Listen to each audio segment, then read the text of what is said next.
はい、よろしくお願いします。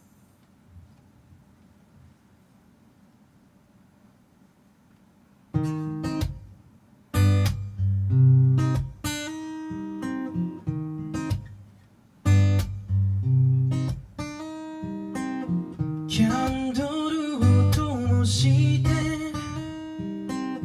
濡れた髪を撫でる仕草、声を潜めながら重なり合う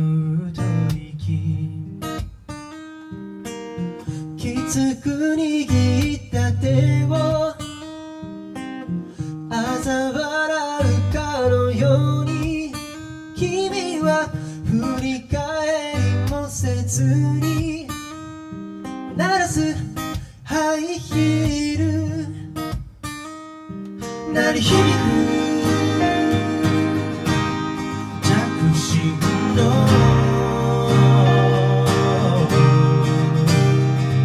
メロディーが切なくて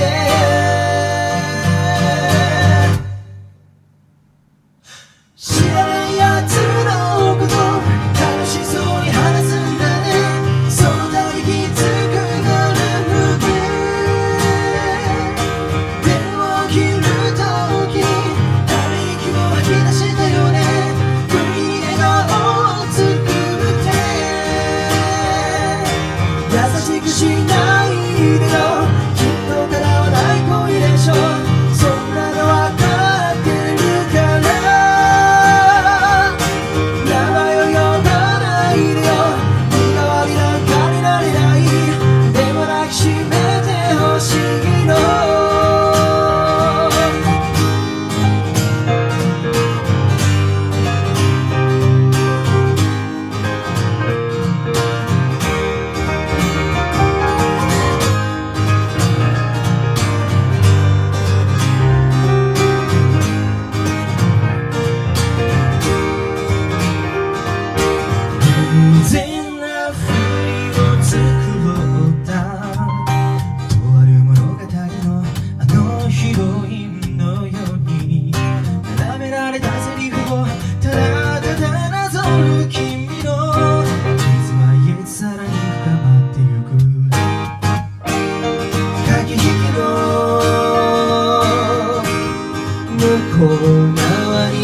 キャンドルを灯して